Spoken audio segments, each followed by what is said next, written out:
Muchas gracias. Gracias, Oscar, y gracias a todos por estar ahí, presentes y conectados. Buenos días para allá en México, buenas tardes acá en España. No sé si hay algún otro uso horario por ahí. Primero que nada, agradecer la invitación. La verdad que me gusta la idea de un seminario tan abierto, que toque temas tan diferentes dentro de lo que puede abordarse desde la victimología. Eh, Así que, bueno, un poco como les dijo Oscar, vengo a contar lo que hago yo y aprender también de lo que ustedes puedan aportarme. Desde ya les agradezco mucho la atención y espero sinceramente que nos lo pasemos bien. Ese es mi objetivo hoy, que tengamos una charla colectiva amena, interesante. Estos son un poco los temas que intentaré abordar hoy. Como saben, bueno, el título de la ponencia es sobre cómo medimos experiencias de violencia desde el contexto escolar. Y acá quisiera aclarar que no me refiero solo a las violencias que puedan ocurrir en la escuela, sino a cómo y por qué deberíamos medir las violencias que afectan a la infancia y a la adolescencia en general. Hablaremos un poco de las encuestas o instrumentos que hay para hacerlo, de cuestiones de aplicación, de los desafíos que puede plantear llevar a cabo esta tarea. Y tendremos después toda una parte dedicada al abordaje, es decir, a cómo la escuela trata o debe tratar o puede tratar posibles casos de violencia, que es el tema que yo he estudiado bastante durante la tesis. En este sentido, vamos a hacer una pequeña contextualización, hablaremos de detección, de notificación y de otras acciones que se llevan a cabo desde el contexto escolar. Y finalmente, como les he dicho, la idea es tener, aunque sea un espacio para comentar, debatir, compartir opiniones, generar propuestas de trabajo, en fin, que conectemos desde estas partes del mundo tan diversas en esta oportunidad que tenemos para compartir y para intercambiar. Así que comenzamos entonces por todo lo que tiene que ver con la medición. Eh, Primero quisiera ponernos de acuerdo en algunos puntos fundamentales, ¿no? Que son un poco los pilares o las bases del trabajo que quiero presentar. Aclarar primero de qué hablamos o de qué hablo cuando me refiero a violencia. Entiendo que habrá una audiencia diversa o perfiles diferentes. Por ahí hay gente que piensa que cuando hablo de violencia incluimos una herida que se puede hacer un niño jugando al fútbol si se cae, o al revés, ¿no? Que interpreta que violencia es solo lo que constituye un delito y se puede probar de una cierta manera. Entonces, a mí me gusta usar esta definición de lo que es la violencia interpersonal, porque me parece que deja bastante claro los 4 componentes que deberían estar presentes para considerar una experiencia como violenta. Más allá de que haya diversos niveles de intervenciones según la frecuencia y la gravedad, si un comportamiento humano, es decir, nos referimos a comportamientos humanos, no a catástrofes naturales ni otro tipo de hechos traumáticos, si una conducta causa un daño, hace o puede hacer mal intencionalmente, y que no es querido por la víctima, no hay un consentimiento y además es innecesario, es decir, excluimos todo lo que sea intervenciones médicas, todo lo que sea, si yo le impongo o le insisto a un niño pequeño para que se abrigue o para, no, eso no es un acto violento, sino que es necesario cuidarlo en cierto punto. Entonces, para discriminar todo lo que no es violencia y todo lo que sí, miramos si están estos 4 componentes, ¿no? Esto es lo que nos permite excluir algunos casos, no todos, pero hay algunos casos confusos, ¿no? Como puede ser la autodefensa, ¿no? Si alguien me está atacando y yo para defenderme le doy un puñetazo, pues en sí no es violencia interpersonal, es un acto que yo encontré necesario para poder defenderme. Y también nos permite incluir otros que a veces pueden ser más cuestionables, ¿no? Como la violencia verbal, por ejemplo, que es claramente un daño, que un insulto, por ejemplo, puede estar dicho intencionalmente para dañarme, que obviamente yo no quiero que se dirijan a mí de esa manera y que además hay un montón de otras maneras para dirigirse a mí si es necesario. Entonces, creo que con esta definición podemos aclarar qué es lo que es violencia y qué es lo que no. Y también para situarnos un poco, me gustaría mencionar el marco teórico desde el cual nosotros trabajamos, que es la victimología del desarrollo, liderada por el profesor Finkelhor, es el equipo que ha un poco trabajado en este marco teórico, y son de la Universidad de New Hampshire, y son quienes, bueno, hacia principios de siglo han resaltado que la infancia, además de estar expuesta a las formas de violencia que también podemos estar expuestos los adultos, como puede ser la violencia callejera, un hurto o estar en una guerra, por ejemplo, presenciar una guerra, también hay tipos de violencia que afectan a la infancia por el estatus único que tiene un niño o una niña que está en un momento de desarrollo, y entonces, por ejemplo, pueden sufrir negligencia, ¿no? Un adulto, si a mí alguien no me da de comer, yo soy una persona adulta autosuficiente, pues nadie está cometiendo negligencia contra mí, pero si yo no me encargo de darle de comer a mis hijos, pues sí que es una forma de violencia que ellos podrían sufrir.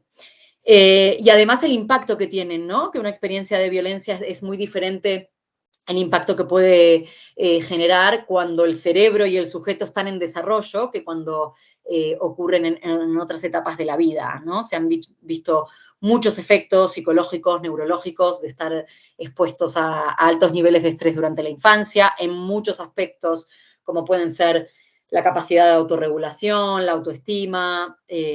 Además, bueno, pensemos que los niños y las niñas no tienen tampoco el conocimiento, la perspectiva que uno puede tener después de haber atravesado toda esa etapa, están aún descubriendo el mundo, descifrando el mundo, y entonces muchas vivencias no las cuestionan, tienden a naturalizarlas, ¿no? Esta tendencia a creer que la violencia es una manera válida de relacionarse también se ve mucho en quienes han vivido violencia en la infancia.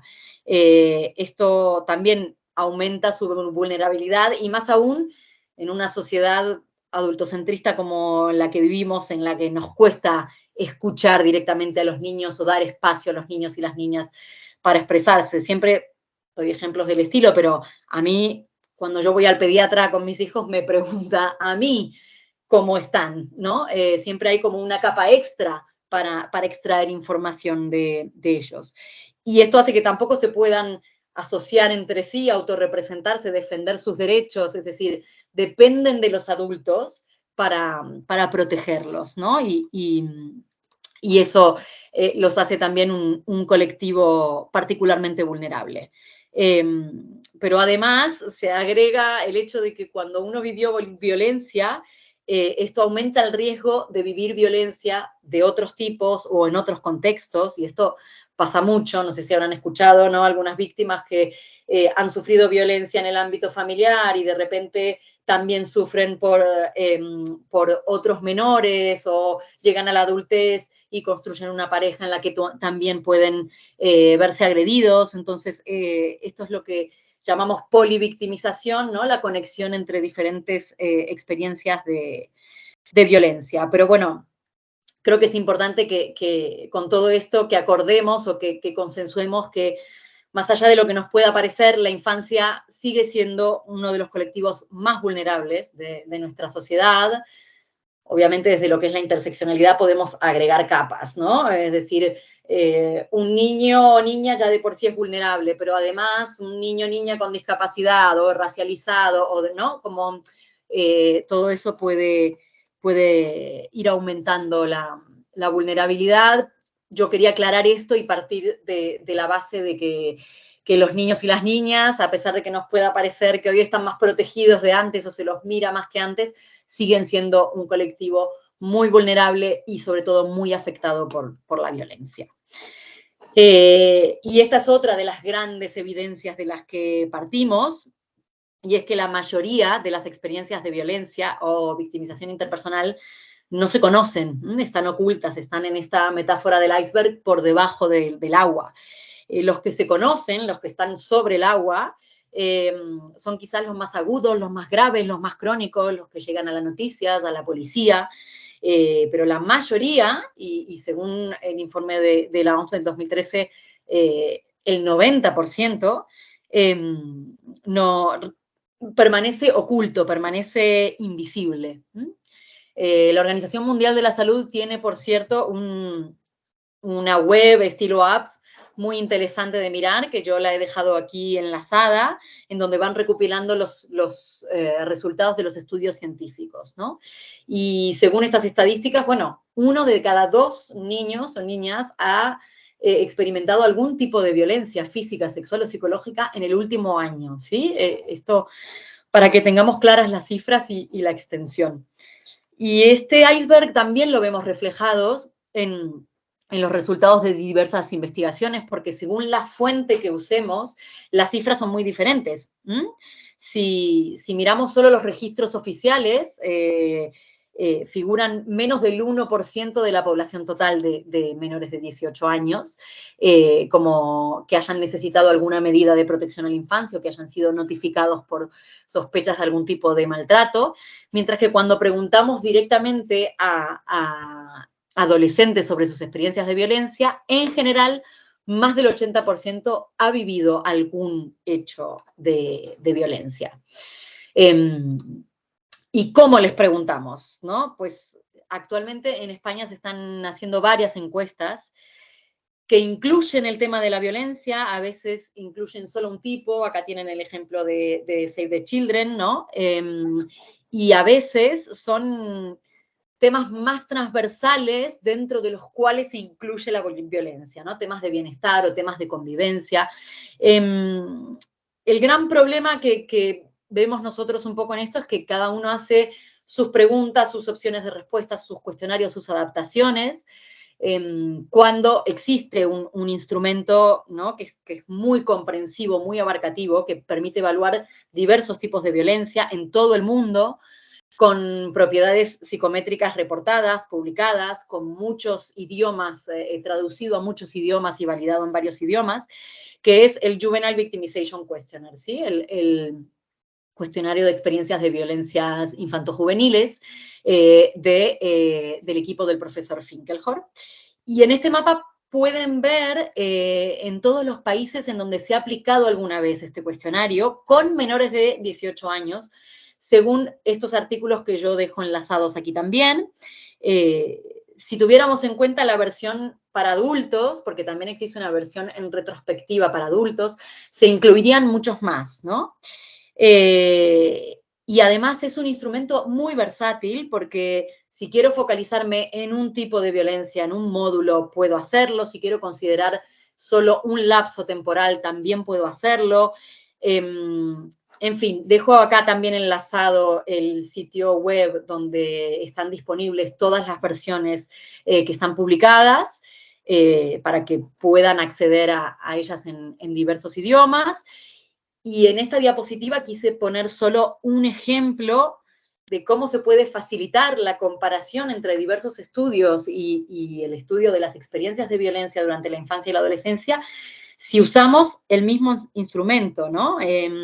Acá tenemos un artículo de España y un artículo de México, que también he dejado enlazados aquí, que obviamente tendrán sus diferencias a niveles de muestra, a niveles de reclutamiento, ¿no? Pero en principio, si usamos las mismas preguntas, los resultados son más fácilmente comparables, ¿no? Y así, con un golpe de vista, podemos ver, la violencia entre menores es bastante parecida, ¿no? Sin embargo, hay otros tipos de violencia en el que México supera por varios puntos porcentuales a España. Esto es un poco un ejemplo para que, bueno, tengamos presente que es muy importante poder usar este tipo de instrumentos que está validado y que facilita tanto las comparaciones y con ello la intervención, no solo el estudio de la extensión del fenómeno, sino las intervenciones que se puedan llegar a hacer. No sé si lo conocen, el instrumento. Muy rápidamente decirles que está organizado en estos 5 módulos, en línea con el marco teórico de la victimología del desarrollo, y podemos darle tanta profundidad a cada uno de ellos como queramos. Hay versiones con más cantidad de ítems, con menos cantidad de ítems, con muchos ítems de seguimiento, ¿no? Yo puedo preguntar solamente, ¿te ha pasado alguna de estas cosas en el último año? O ¿te ha pasado a lo largo de la vida? Y si sí o no, la última vez que te pasó, ¿cuándo fue? ¿Quién lo hizo? ¿Has resultado herido? ¿No? Puede estudiarse en la profundidad que esté en línea con nuestros objetivos de investigación. Y también hay que tener en claro su uso, es decir, es un instrumento epidemiológico con el que podemos medir la extensión de la violencia, puede llegar a dar lugar a la detección de casos, pero es muy importante que tengamos en claro que no es un instrumento de evaluación clínica, no comprueba sintomatología, no sirve como entrevista forense, ¿sí? No tiene este estilo de usos, y entonces eso también es importante que lo tengamos en cuenta a la hora de la aplicación para acompañar como se debe, ¿no? Cuando se aplica este tipo de cuestionarios. Seguramente que hay otras maneras de medir, ¿no? Como pueden ser las entrevistas, las observaciones, dinámicas según la edad del grupo, incluso en las que pueda participar él o la investigadora, y también que se ajusten mejor al objetivo de cada estudio. Pero bueno, un cuestionario es económico, es sistemático, evita un poco el sesgo de la interacción que a veces puede haber, como decía al principio, ¿no? Los niños, cuando interactúan con adultos en esta sociedad tan adultocéntrica, tienden a pensar que tienen que dar una respuesta correcta, ¿o no? O a querer complacer al adulto. Entonces, un cuestionario, si es autorreportado, nos evita algunas de estas cosas, aunque puede tener otras limitaciones, obviamente, como estos desafíos que plantea, ¿no? ¿Para qué? ¿Para qué mediríamos? ¿Por qué aplicaríamos un cuestionario como este?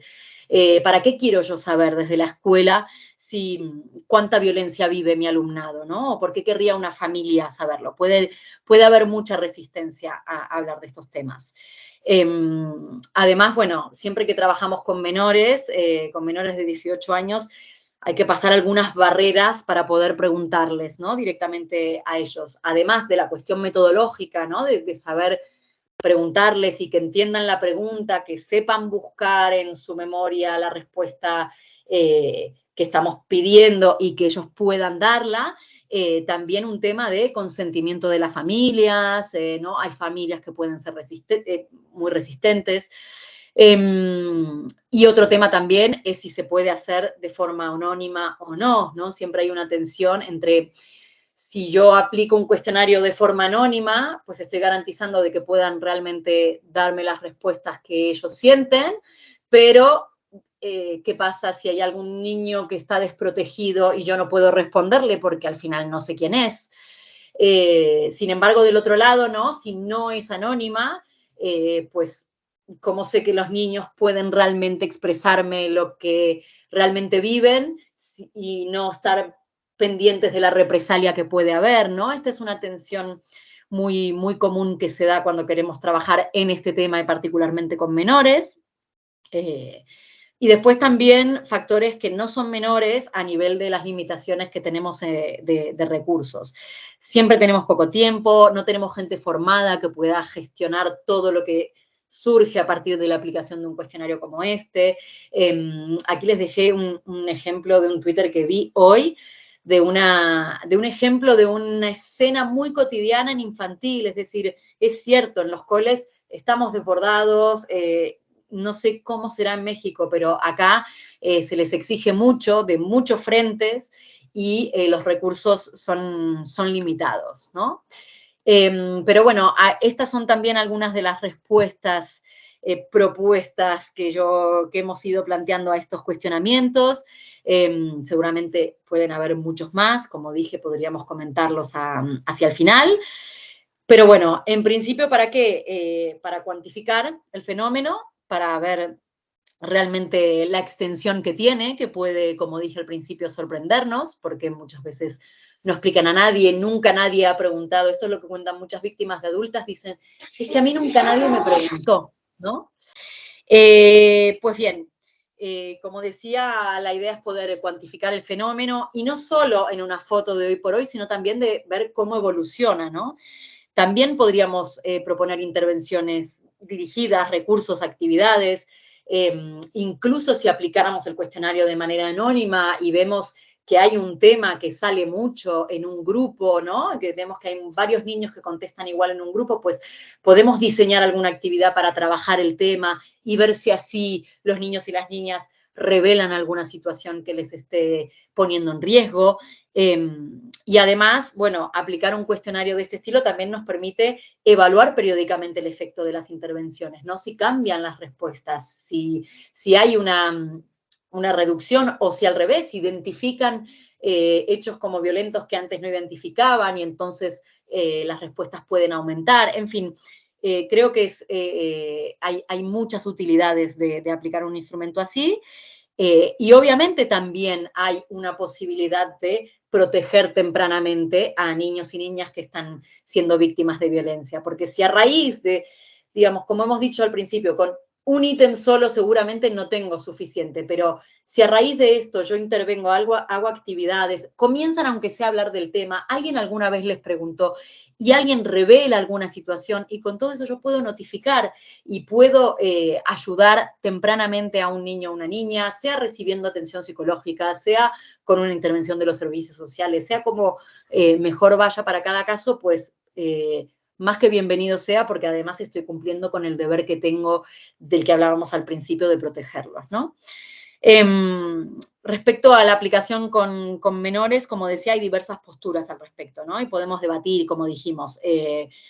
Donde trabajo yo, sigue prevaleciendo el consentimiento activo por parte de los padres o madres, digamos, cuidadores principales, en menores de 12 años, ¿sí? A partir de los 12 años no se necesita, pero bueno, también hay otras opciones que, aunque acá no se tienen muy en cuenta o no se permiten mucho desde los comités de ética, como pueden ser el consentimiento pasivo, ¿no? Que el padre que no quiera que su hijo o hija participe, lo diga expresamente, pero si no, se da por sentado que todos participan.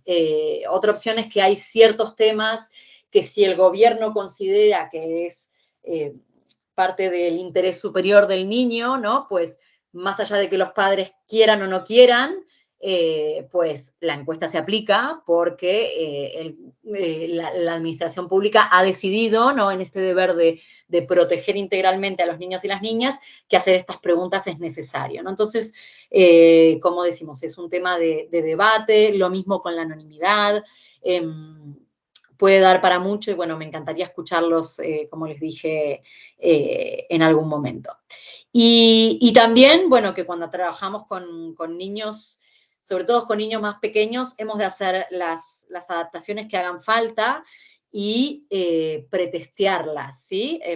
Hablo de adaptaciones porque a veces damos por sentado, ¿no? A nivel de lectura, una pregunta muy larga a un niño de 8 años le puede costar, por ahí hay que usar un audio o hay que acompañarlo de ilustraciones, pretestear también cómo las entienden, porque doy un ejemplo que no tiene nada que ver, pero los niños nos pueden sorprender mucho con sus interpretaciones, como decía, todo está pensado en esta sociedad desde los adultos, desde la perspectiva de los adultos, pero yo con mi familia nos hemos mudado hace poco, y a mi hija de 4 años le he preguntado, bueno, ¿y qué diferencias ves, no? Entre tu cole nuevo y tu cole de antes. Y muy sencillamente me contestó, ay mamá, es que el cole de antes era blanco y este es azul, ¿no? Como pueden entender, yo no le estaba preguntando por eso, ¿no? Le estaba preguntando más por su experiencia, pero digo, pueden entender las cosas de una manera diferente, y para ellos puede ser importante información que para nosotros no. Entonces, siempre que trabajamos con menores es muy, muy importante pretestear los instrumentos que vamos a usar. Y bueno, también siempre tenemos que tener preparado cómo vamos a reaccionar si se dan posibles revelaciones, ¿no? Si a partir de aplicar un cuestionario algún niño o una niña quiere hablar de algo que le preocupa, pues tener ya preparado una lista de los recursos que tenemos a nivel de las agencias locales, a nivel de las agencias que trabajan con escuela. Si habla de tal tipo de violencia, a quién voy a consultar y con quién voy a llamar. cómo debo reaccionar en el momento, porque muchas veces el momento en el que nos está explicando la experiencia de violencia puede ser fuerte, puede afectarnos, ¿no? Puede generar ansiedad, puede generar mucha incertidumbre. Entonces, si nos agarra desprevenidos, es más difícil responder. Si yo tengo ya unos ciertos tips, una cierta manera de gestionar estos diálogos, pues tanto mejor, y es éticamente como se debe llevar a cabo una investigación, ¿no?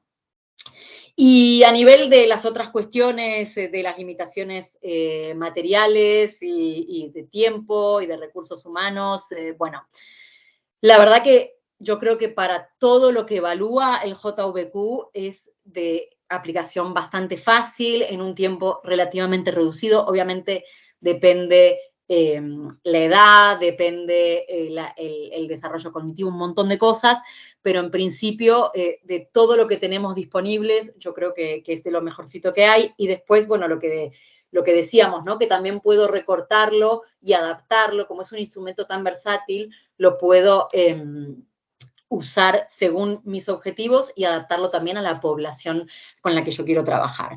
Es también una oportunidad para formarnos en el tema, ¿no? Y cumplir con el deber legal que tenemos de proteger a la infancia de la violencia. Sé que es un tema sensible, nosotros cuando trabajamos algunos coles son, como decía, más reticentes. A ver, yo sinceramente a mí tampoco me motiva particularmente enseñarle a mis hijos sobre la higiene dental y lo tengo que hacer, ¿no? Puedo encontrar una manera más lúdica o menos lúdica, pero digamos, es un deber que tenemos para con la infancia, porque con las cifras que hemos expuesto, sencillamente no podemos mirar para otro lado, nos apetezca o no. Así que bueno, esta es toda la primera parte que yo tenía preparada sobre lo que es la medición. Ahora voy a pasar a lo que es el abordaje, ¿no? A cómo se interviene en estas situaciones desde el cole y qué evidencia tenemos al respecto. Pero no sé cómo van, si hasta aquí, si alguien quiere hacer algún comentario, si están bien como para que tire adelante.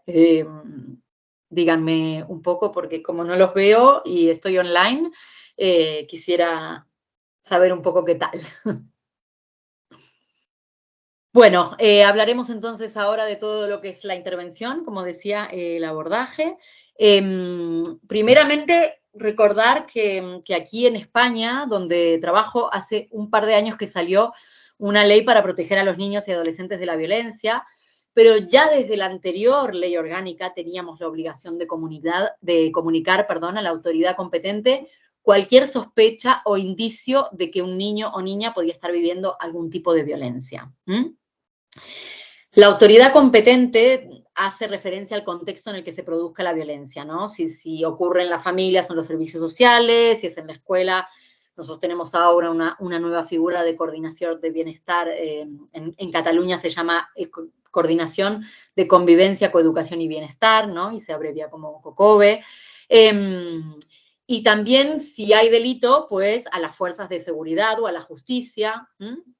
Y como decía, bueno, también la autoridad que está por encima de la escuela, que es la Inspección de Educación.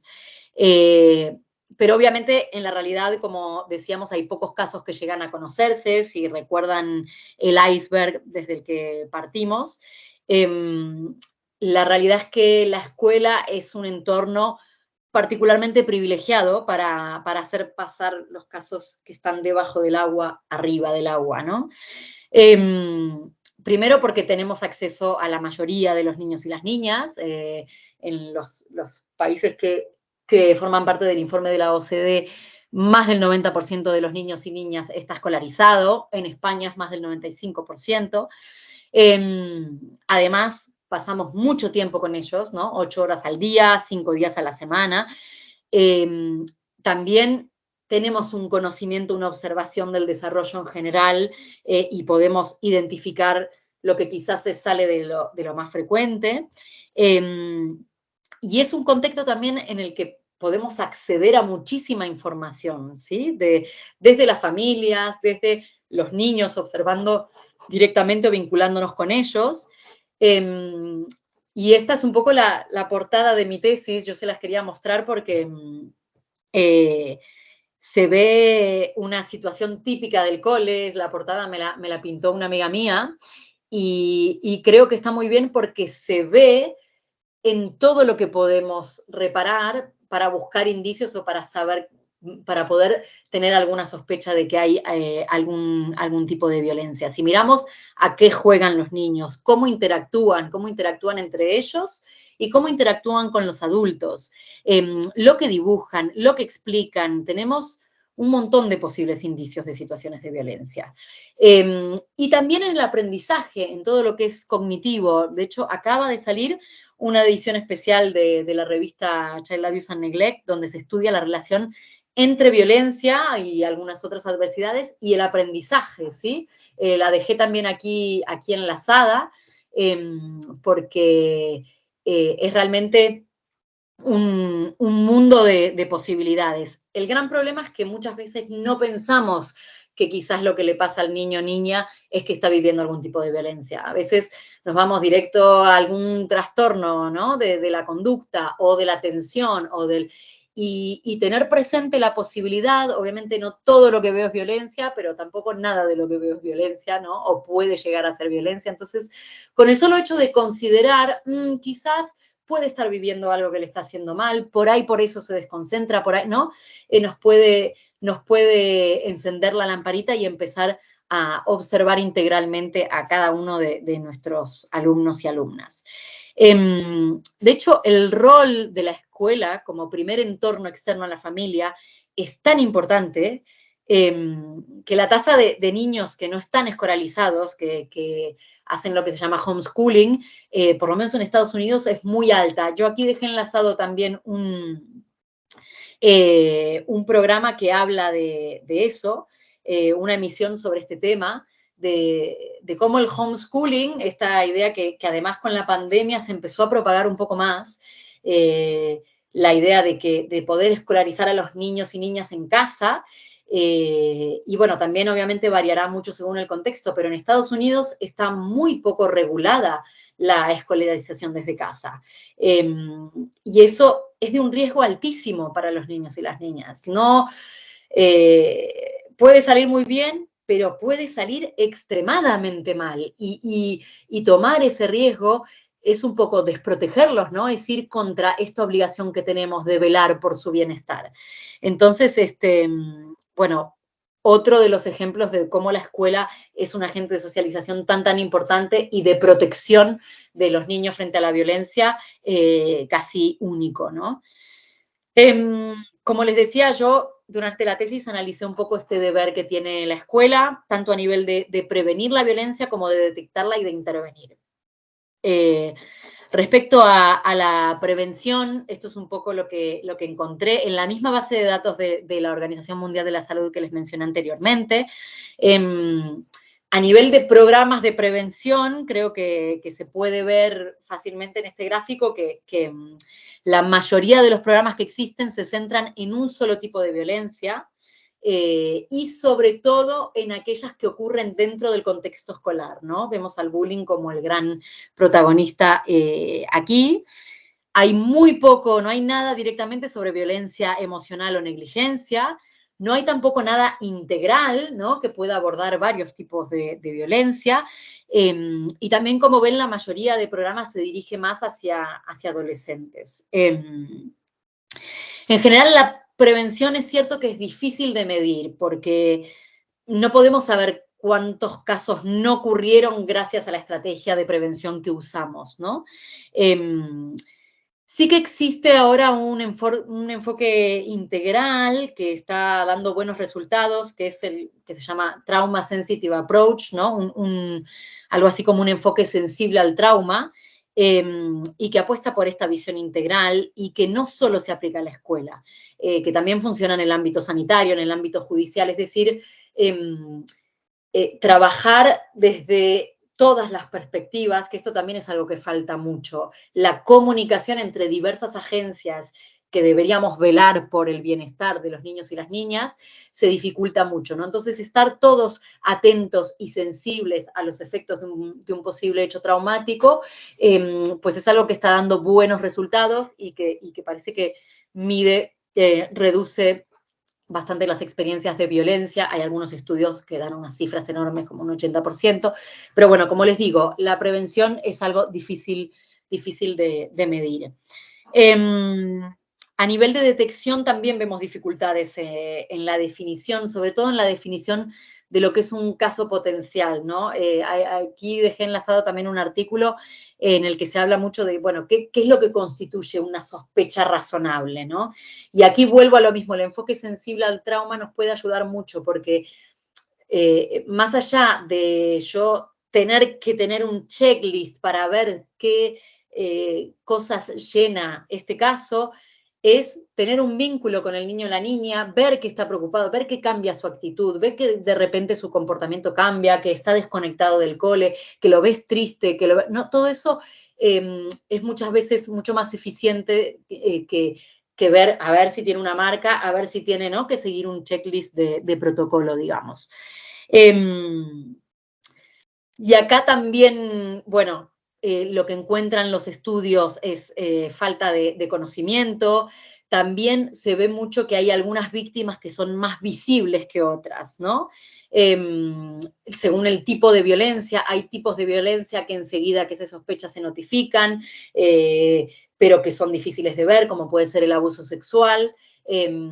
Hay tipos de violencia que se ven, pero que no estamos seguros de notificar, porque, bueno, si es violencia emocional o verbal, ¿no? Esto no tengo ningún indicio físico. Entonces, las características del caso muchas veces definen mucho si lo clasifico como una sospecha o no. Y también las características de la víctima, y acá, bueno, hay muchas veces niños que son por demás, niños o niñas que son por demás observados, ¿no? Si están en precariedad, si los servicios sociales ya fueron a casa por otros temas, ¿no? Por características de la vivienda o bueno, estos niños están más observados. También hay estudios que dicen que niños que vienen de etnias no mayoritarias, pues también hay una tendencia más automática o más frecuente de considerar que pueden estar padeciendo algún tipo de violencia. También hay mucha dificultad para reconocer lo que es violencia online.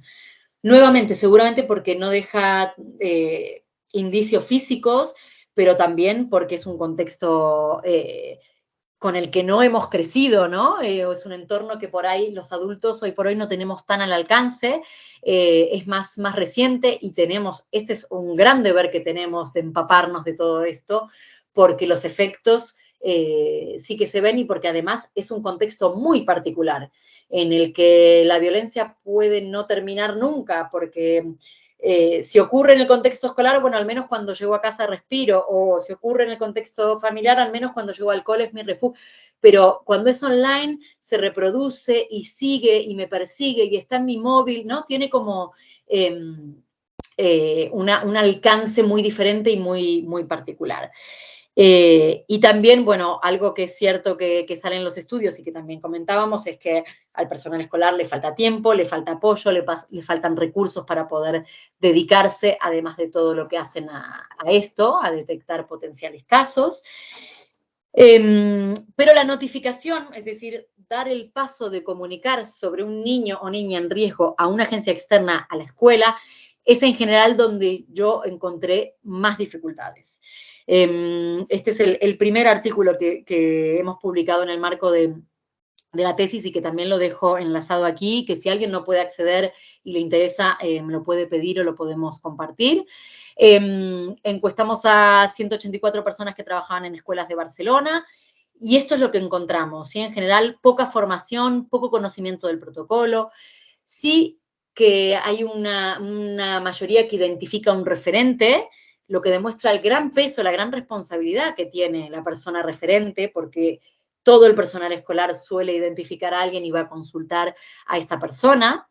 Y después vimos que la gran mayoría, más del 70%, había sospechado alguna vez que alguno de sus alumnos o alumnas podía estar siendo víctima de violencia.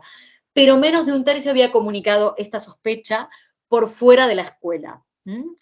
Y aunque mucha gente también tiene esta falsa creencia de que cuando notificamos puede ser peor, ¿no? Que por ahí vienen al otro día y se lo llevan al niño del cole, pues la mayoría de quienes habían notificado consideraron que el bienestar del menor había mejorado posteriormente a la intervención que se realizó. Con lo cual, esto es importante que lo tengamos presente y que sea también un dato para fomentar unas notificaciones más tempranas. Esto es algo que después volvimos a comprobar en un tercer artículo con una muestra más grande, porque se incorporaron también profesores de Santander, y en esta figura les enseño un poco los grupos, cómo han quedado, ¿no? Como ven también, la gran mayoría había sospechado alguna vez. Tenemos de los 459 solo 120 que nunca sospecharon y por lo tanto nunca comunicaron. Y de los 321 que sospecharon alguna vez, la mayoría no lo comunicó, no lo notificó a ninguna agencia por fuera del centro. Pero de los que notificaron, son muy pocos, son solo 12 los que perciben que a partir de la comunicación empeoró la situación del o la menor. ¿Sí? La mayoría ven que mejoró, algunos sienten que se quedó igual y otros, bueno, la verdad que no saben cómo continuó el caso una vez que hicieron esa comunicación. Pero digamos, esta idea de que la intervención de los servicios sociales o de las agencias externas es muy perjudicial, pues no es lo que nosotros vemos en nuestra evidencia. Y muchas veces también algo que siempre digo es que las víctimas de adultas, incluso cuando la intervención no ha podido llegar a buen término, porque como les decía, evaluar los síntomas de una víctima, evaluar la credibilidad de un testimonio ya es una parte más compleja y en la que yo no trabajo, pero incluso en esos casos, las víctimas de adultas, aunque sea, dicen, hubo una persona que intentó hacer algo, hubo alguien que no naturalizó lo que me estaba pasando, que me escuchó y que intentó mover alguna ficha, ¿no? Y eso también es algo que tiene que, bueno, poder movernos en este deber. Dejo, como les dije, los artículos enlazados. A ver, no sé por qué me está pasando. ¡Ay! Bueno, también estudiamos un poco de qué depende, ¿no? La decisión de notificar en este artículo. Este fue el segundo artículo de la tesis, donde encontramos que aunque a veces se asume que el conocimiento por sí mismo puede aumentar la notificación, en realidad son los conocimientos del procedimiento en concreto los que aumentan la probabilidad de notificar, ¿no? Los participantes que sabían que para notificar tenemos que identificarnos, que sabían que aunque la dirección no esté de acuerdo, puedo notificar, son los que tenían 4 veces más probabilidades de hacer alguna notificación. Y también hay otras variables que tienen que ver con los potenciales casos, el espectro de potenciales casos con el que me encuentro, ¿sí? A más horas que paso con niños y niñas, pues más probabilidad de identificar un potencial caso y por lo tanto de notificar, y lo mismo con los años de experiencia, ¿no? Si tengo muchos años de experiencia, he visto más niños, he visto más grupos y por lo tanto seguramente se me abren más espectros posibles para notificar. Agregué también una referencia acá a un artículo en castellano sobre el tema, en el que analicé un poco de todas las notificaciones que estaban registradas a nivel nacional, pues cuáles eran las víctimas más visibles, ¿no? Las que más se notificaban, qué tipos de violencia suelen notificarse más, y según las características, ¿no? Las niñas tienden a notificarse más un tipo, los niños otros, según la edad. Bueno, si a alguien le interesa el tema, puede profundizar con esa lectura. Y esto, bueno, es otro artículo que tenemos en castellano en el que analizamos la evolución de las notificaciones según el ámbito de procedencia. Yo intenté traducirlo acá en esta animación, actualizándolo también con los datos de los últimos años. La verdad es que yo siempre presto más atención al ámbito educativo, que es en el que he hecho más concienciación yo, y me parecen buenas noticias, ¿no? Que en los años prepandemia incluso se ha alcanzado como el segundo puesto de notificación de posibles casos de maltrato infantil desde el ámbito educativo.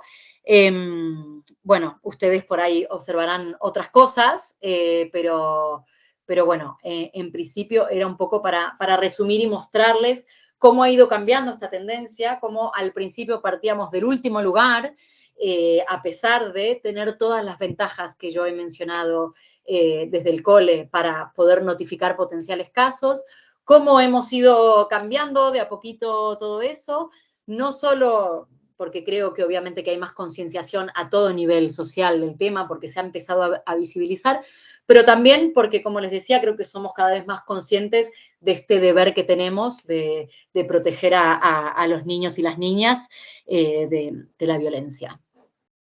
Y este es un video, muy cortito, pero creo que traduce muy bien todos estos datos en versión experiencial, en la parte más cualitativa, que también es muy importante. Creo que nos llega muy directo también cuando vemos una persona concreta, tangible, sensible, real. Si quieren lo miramos, es un minutito nomás. El entrenador de balonmano. Un día en el parking se enfrentó a mi padre y todo cambió. Un desconocido, a la salida del súper, levantó la voz y él dejó de pegarme. Una tarde, la señora Julia, la del segundo B, se enfrentó a él en plena escalera. Una niña lo aguanta todo porque no sabe cuándo pedir ayuda. Mi tía pidió ayuda por mí y eso me salvó. Gracias. Gracias. Gracias.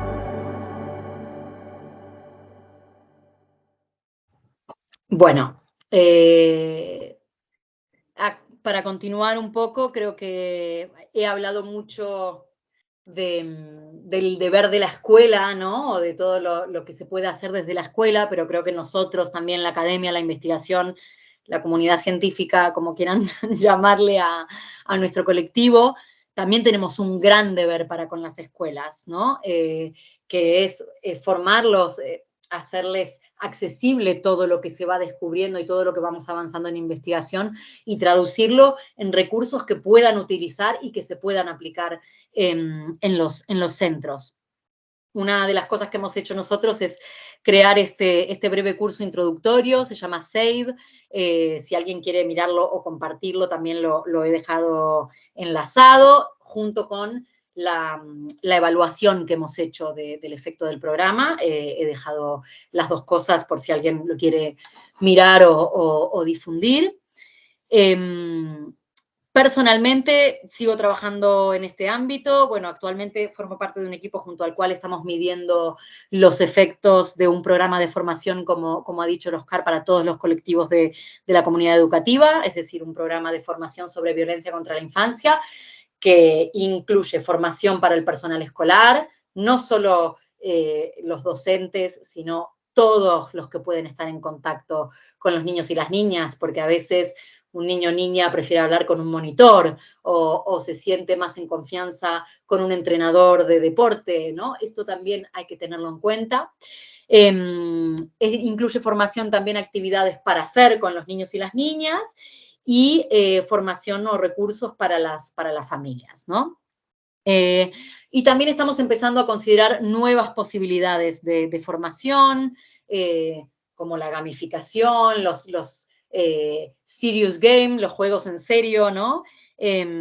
La realidad virtual, porque nos pasa mucho también que a veces el personal escolar, a pesar de tener el conocimiento, de sentirse más preparado, pide ponerlo en práctica, ¿no? Dicen, está bien, yo lo sé, pero necesito como la situación en concreta y ver cómo reacciono, ¿no? Un ejemplo claro es el de las revelaciones, que es ahora otro gran tema en el que estamos trabajando. Como decía, si quieren podemos discutirlo más a fondo al final, pero se está planteando mucho esto de fomentar que los niños y las niñas puedan hablar y pedir ayuda, ¿no?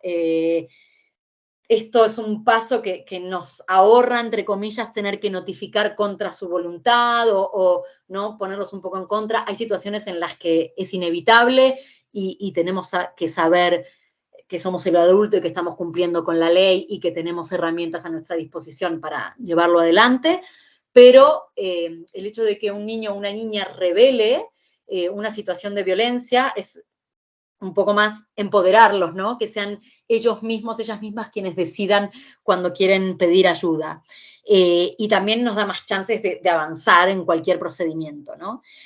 Pero bueno, es cierto que son conversaciones difíciles de gestionar a todo nivel, no solo del conocimiento técnico, de la información que tenemos que recoger o traspasar, sino de gestionar las emociones que me provoca, de evitar una expresión de disgusto o de ira o de culpabilizar o ponerme agresivo, ¿no?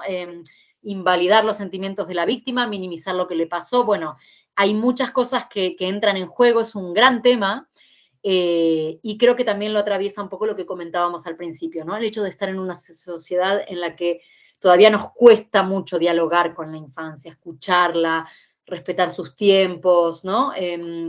Es otro de los grandes temas en los que estamos trabajando. Y bueno, hemos llegado a la parte en la que espero escuchar otras voces y aportaciones.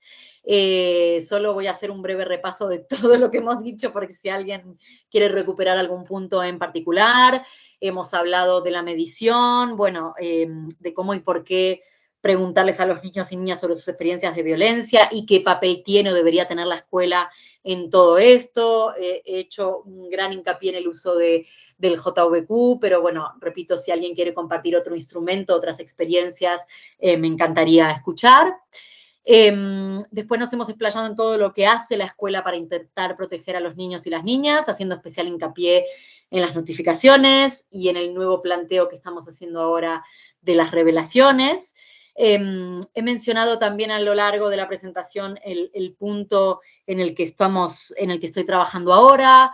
Por una parte, una adaptación del JVQ para poder usarlo con niños más pequeños, la evaluación de efectos de programas de formación y bueno, la propuesta de incluir realidad virtual u otras tecnologías en este tipo de formaciones. Y después, bueno, abrir la puerta, como dije, a que puedan surgir otras cosas, intereses, preguntas, en fin, que podamos colaborar en lo que les motive. Es decir, esto es como una invitación, ¿no? Y muchas gracias de nuevo por la atención y los escucho. A mí todavía me queda la duda, precisamente lo que estaba ocurriendo ayer, cómo es que ciertas situaciones vividas en la infancia son repetidas posteriormente pues, en la edad adulta, a veces por las mismas pues, víctimas, ¿no? En casos de violencia. O sea, hay como un estudio que apunte a una razón pues más o menos específica. Sí, es una gran pregunta. No sé si querés decir en el sentido de que se exponen a otros tipos de violencia o que ejercen, porque también puede pasar. Primero un poco lo que he mencionado, que cuando nos han tratado con violencia desde pequeños, hay una tendencia a naturalizar, ¿no? De que esta es una manera de tratarse, de relacionarse, ¿no? Y uno puede aplicar eso en otros vínculos, en otros contextos. Hay también, bueno, cuestiones que, como dije, ¿no? Si se afecta la autoestima y esto pasa mucho, si en casa me han maltratado, no sé, psicológicamente, entonces yo me creo que valgo poco, yo realmente me creo una inútil, lo dice mi mamá, la persona más importante de mi vida y de mi mundo, ¿no? Entonces, realmente con ese efecto, seguramente yo llego a la escuela y seguramente con ese efecto yo siento que otros tienen derecho a tratarme así o me pongo yo en el lugar, no, es que yo no sé hacer nada porque yo soy una inútil, ¿no? Entonces, todo esto es como una cadena que se va perpetuando y obviamente también es cierto que en muchos casos personas agresoras detectan niños y niñas vulnerables, niños y niñas que están muy solos, que no los escuchan en casa. Ahora con el tema que he mencionado también de la violencia online, todo lo que es online grooming, ¿no? Intentar hablar con un menor de sexo, pedirle que se saque una foto y después chantajearlo para que esa foto no circule. Si a mí en casa no me escuchan y me tratan mal y me castigan por lo que pregunto, pues, y estoy buscando, ¿no? Alguien, un adulto que me preste atención, una otra persona que me preste atención, alguien con quien hablar, pues soy súper vulnerable en un entorno así. Y esto, bueno, ¿no? Es como una vulnerabilidad que me sigue y que se traduce en cómo yo interactúo con otros espacios y con otras personas. Si quieren artículos al respecto, puedo compartirlo también, pero bueno, no sé si más o menos contesté tu duda y como les decía, puedo compartir más material si es algo que les interesa. Bueno, quería ver más que nada en qué radicaba una buena educación en casa a una mala educación.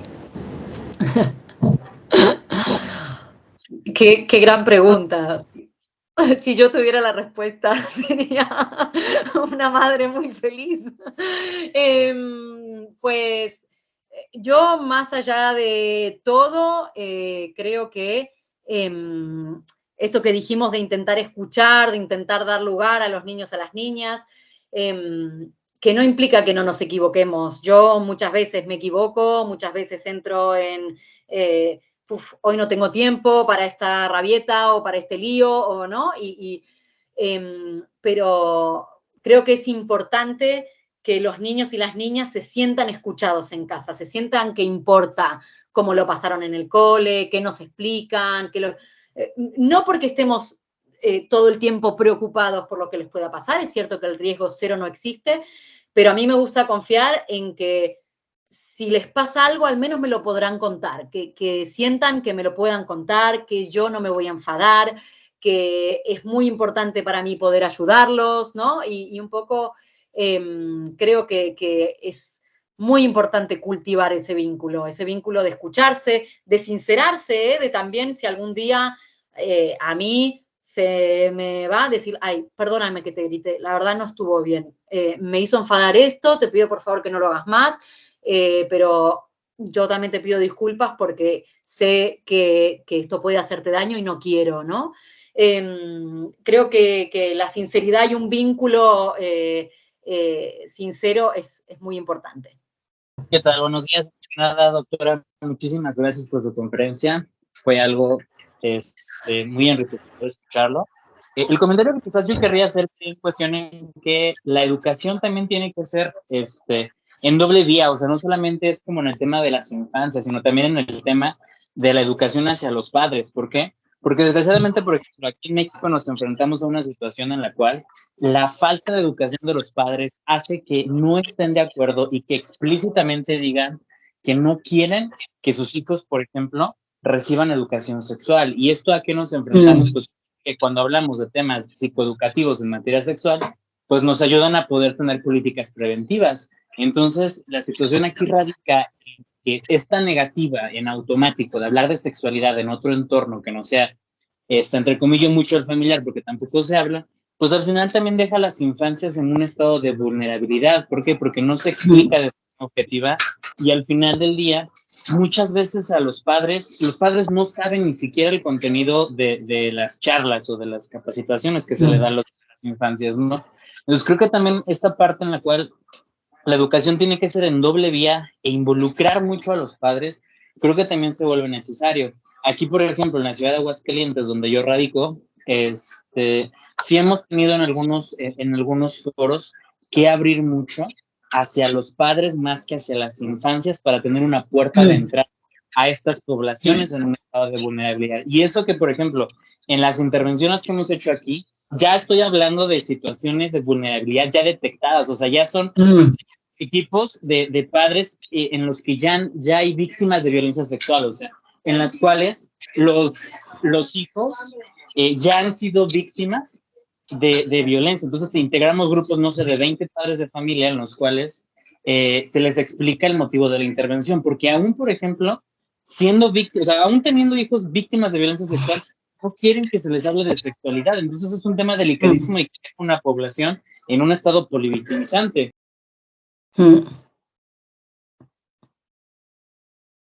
Gracias. No, gracias a vos por la aportación. Yo me encuentro muchas veces con lo mismo. Y pensé que cuando fuera madre por ahí iba a poder entender, pero yo no lo entiendo. Es decir, a mí, si desde la escuela me llaman y me dicen, mirá, vemos algo raro, nos preocupa, quisiéramos decirle a servicios sociales a ver si viene a hacer una intervención. Pero a ver, si estamos por el bienestar de mis hijos, ¿qué mejor? ¿Cómo me voy a oponer, no? Y nosotros también encontramos mucho eso. Hemos encontrado, obviamente que como decís, hay algo particular con lo sexual, ¿no? Incluso, ¿qué pasa? Que muchas veces los niños y las niñas se ven expuestos a material pornográfico por internet, por un montón. Y claro, no tienen explicación, ven cosas que no pueden decodificar porque muchas veces se les cierra, ¿no?, la posibilidad de esto que decís vos, que es un deber, y que en algún momento, no sé, creo que los estados están perdiendo fuerza, los gobiernos están perdiendo fuerza, pero en algún momento tiene que ser un contenido, como nadie discute que se estudia, en mi caso, los ríos del Delta del Ebro, pues que nadie discuta que esto se tiene que estudiar en el cole también. Y es muy difícil. Y estoy de acuerdo que a veces lo más preocupante es que las familias con personas víctimas pueden ser muy reticentes. De hecho, ahí hay un doble, y quizás también enlazo con lo que preguntaron antes.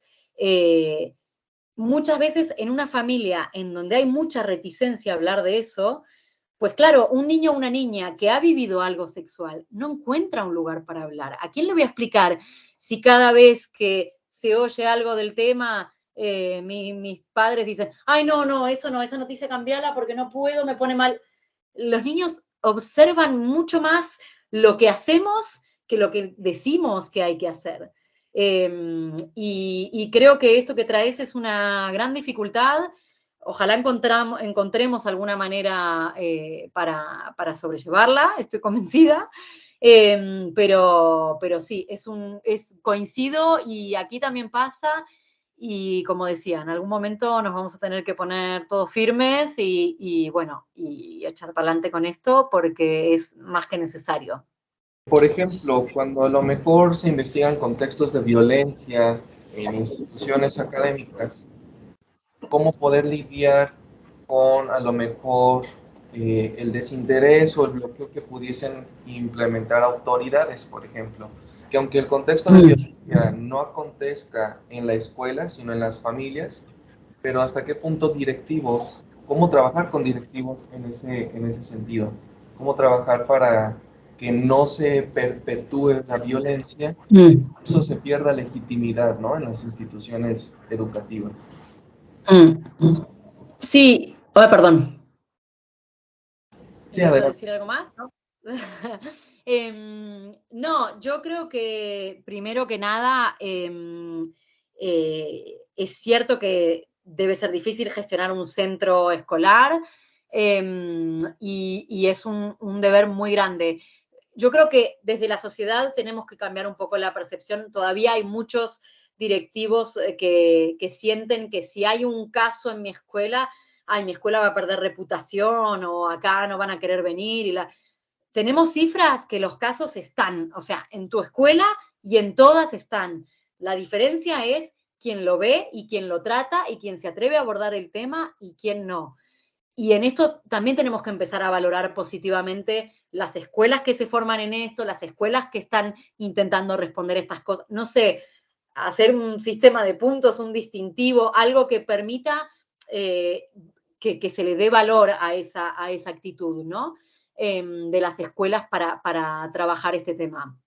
Por otra parte, es cierto que la dirección es, por lo menos aquí en España, entiendo que en México también, es quien es la última responsable de hacer una comunicación por fuera de las escuelas, pero también aquí la ley dice que cualquier persona que observe indicios de violencia debe notificarlo a la autoridad competente. Entonces, yo siempre lo que recomiendo es que se notifique por escrito a la dirección, mira, observo tal y tal cosa.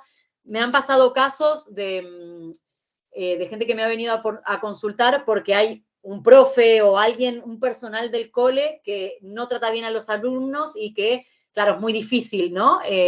Abordarlo desde ahí. Entonces, por escrito, todo lo que observamos, con fecha, con situación, con gente implicada, ¿no?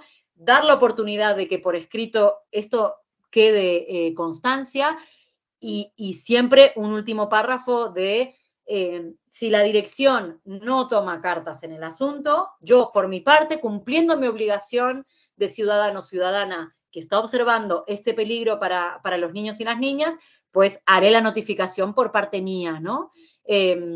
Porque es cierto que las instituciones deberían apoyarnos y bueno, cuando eso no pasa, saber que tenemos igual un margen de acción, ¿no? Y que muchas veces cuesta mucho, pero en las experiencias, el retorno de las experiencias que yo tengo es, bueno, después la tranquilidad que tengo de haberlo hecho, de que se haya hecho alguna actuación. Como dije, no siempre la intervención, a veces tenemos en la cabeza que van a cerrar la escuela o van a suspender a tal, a veces esperamos más reacción de la que realmente hay, y el hecho de poder atender de alguna manera alivia a la larga, aunque en el momento sea algo tenso que hay que enfrentar. Para poder empezar a hacer investigación, independientemente del contexto de si es para cuestión académica o si es para una cuestión ya más práctica, profesional, ¿cómo o qué aconsejaría usted? ¿Por dónde hay que empezar, por ejemplo, si se habla de psicólogas, criminólogas que quisieran hacer investigación en esos centros? Porque entendemos que la escuela, al momento de entrarte, pues es como entrar a un nuevo mundo, ¿no? Un pequeño sistema muy complejo.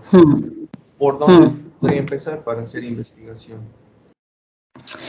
Sí, es una excelente pregunta. Yo, para mi tesis, he contactado yo con mi carpetita, con mi teléfono, con mi decir, miren, esto es lo que estoy estudiando, esto es lo que me interesa, me gustaría invitarlos a participar.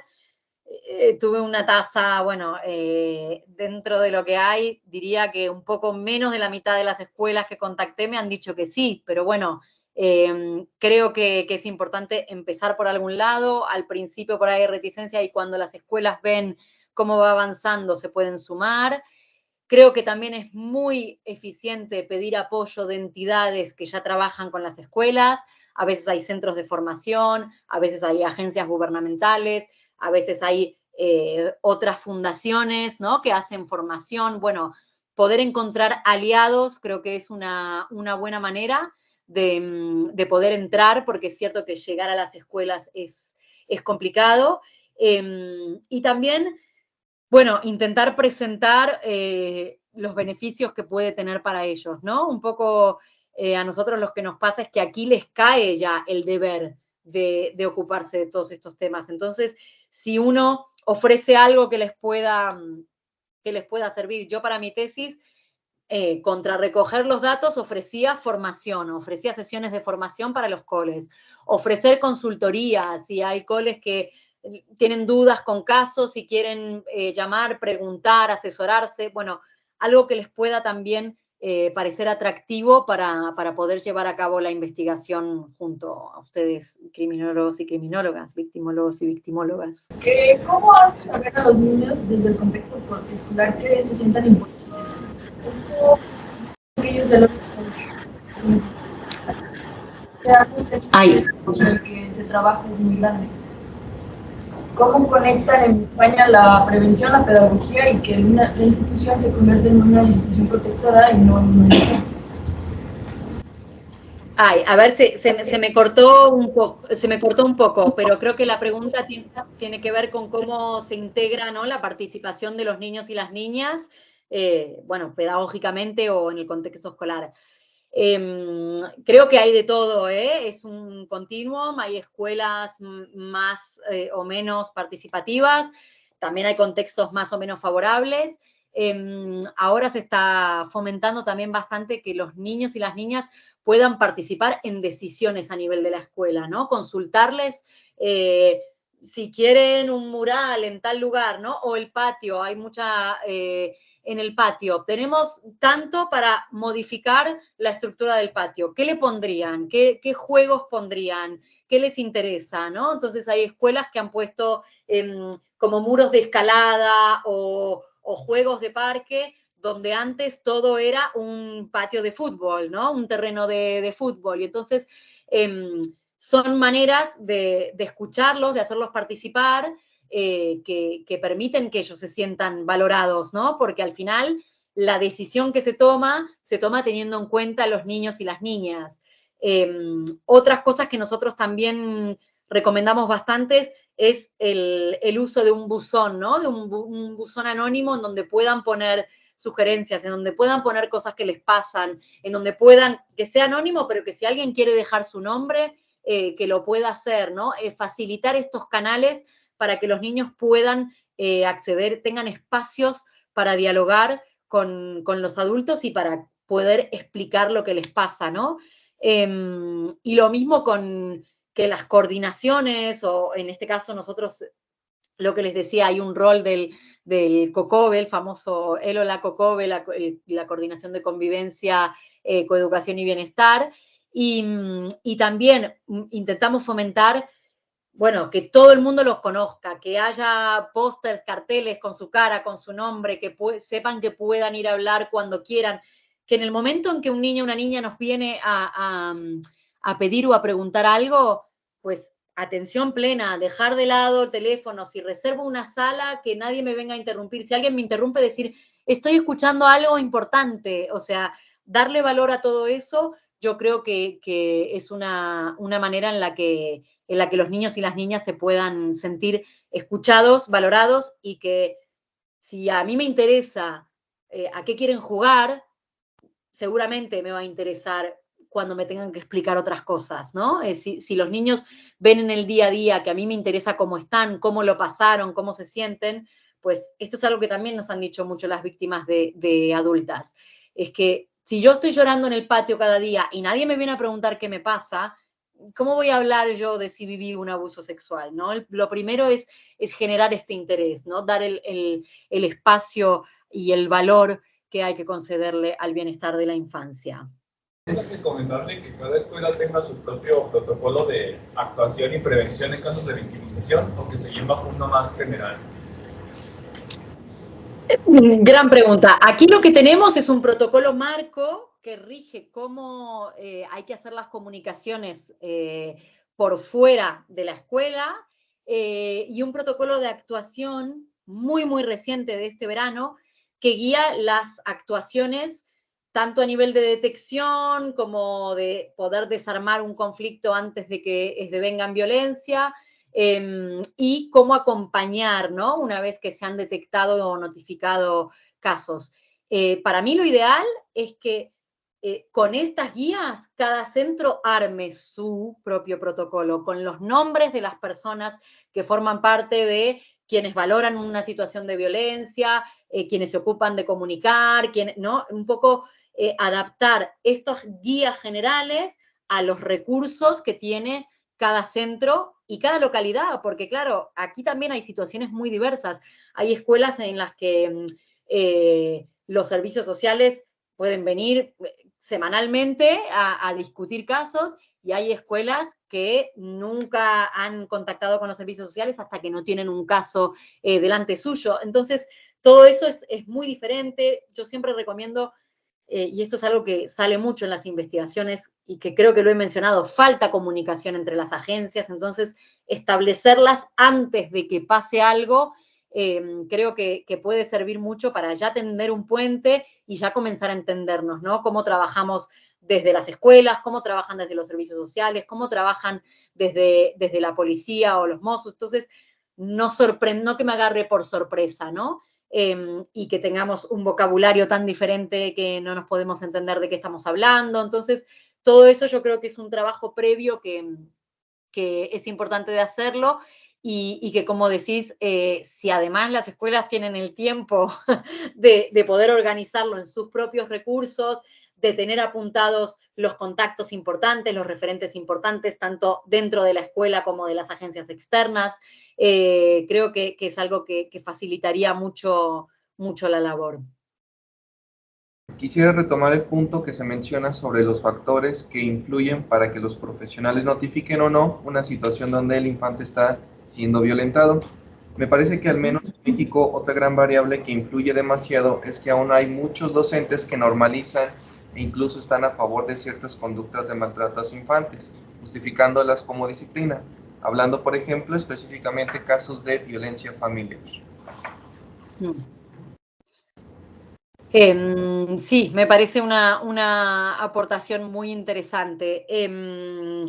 Sí, nosotros no sé si las falsas, hemos evaluado conocimientos sobre la victimización en general, conocimientos sobre la detección, los indicadores, los factores de riesgo y conocimientos sobre los procedimientos de notificación. Lo que nosotros encontramos es que las variables que sí que influían son estas de cómo procedo, ¿no? Pero bueno, también es cierto que depende mucho del tipo de caso. Sí que había una frase que nos salía como significativa, como con un efecto significativo, que era en culturas donde hay más tolerancia hacia prácticas maltratantes, no se debe intervenir. Y quienes no tenían claro esto, pues sí que tenían menos tendencia a notificar. Y esto también es importante, ¿no? Como regirnos, puede haber mucha diversidad cultural, nosotros acá tenemos mucha inmigración y entonces hay culturas diferentes y maneras de educar diferentes, pero bueno, tenemos que tener en claro que el castigo corporal no se acepta, como dices tú, es algo todavía muy extendido. Y obviamente que la actuación va a ser diferente si yo hablo con la familia, si encuentro una apertura, si en base a hacer una intervención observo cambios en los niños o las niñas, ¿no? O un padre, una madre que viene y dice, sí, la verdad, se me fue de las manos, no sé qué. Es muy diferente la intervención a esto que decís, para mí, así se educa y así se aprende, y entonces yo lo hago porque esta es la manera que tengo de enseñar a mi hijo. Eso claramente es un caso que se ha de notificar y que se ha de trabajar para desarmar esa dinámica familiar, porque se han visto que los efectos del castigo corporal, de hecho hay autores que lo llaman la violencia primaria, ¿no? Como la que puede engendrar muchas otras violencias. Entonces, bueno, muchas gracias por la aportación y bueno, decir que es algo que un poco marginalmente ha salido también en nuestras investigaciones. ¿Has encontrado diferencias de género, por ejemplo, al momento de aplicar estos instrumentos como el cuestionario de victimización juvenil? ¿Dónde han aplicado algunos elementos que han encontrado, por ejemplo? Sí, no en muchos tipos de violencia. En general, la violencia que sabemos que reportan más las nenas y adolescentes es la sexual. Eso sí que tenemos una tasa más alta. Si no, en general, lamentablemente, todos los géneros sufren todos los tipos de violencia. También nos pasa, ¿no?, que con el tema de la violencia sexual se está viendo también que víctimas masculinas les cuesta más identificarse como víctima, les cuesta más reconocer alguna victimización, pero sí que vemos que en las nenas y en las jóvenes se reporta significativamente más violencia sexual, y por eso esto es algo que siempre tendemos a estudiarlo un poco por separado. Pero otra cosa muy curiosa es que también yo he encontrado que los hombres tenían más probabilidades de notificar que las mujeres, y me he estado dándole vueltas un poco al tema. En una formación me ha pasado que que un hombre había reaccionado como... una mujer había planteado, ¿sabes qué pasa? Que yo notifico, y claro, esto es cierto, el personal escolar es el que está día a día al frente con las familias y con los niños y las niñas. Entonces, por más que haya confidencialidad, muchas veces las familias saben que seguramente fue este profe o esta profe quien notificó. Y se pueden dar situaciones realmente muy tensas y de mucho riesgo. Conozco experiencias que han tenido que llamar a la policía, o sea, realmente usar las herramientas que tenemos de la ley para protegernos. Y en alguna formación sí que he visto actitudes más de, es que claro, a mí me da miedo porque yo notifico y yo después estoy en riesgo, y claro, un hombre que contestó a eso, bueno, pero si yo tengo de mi lado la ley y no, si quieren venir a amenazarme o a decirme lo que quieran, pues que vengan, pero yo sé que estoy haciendo lo correcto.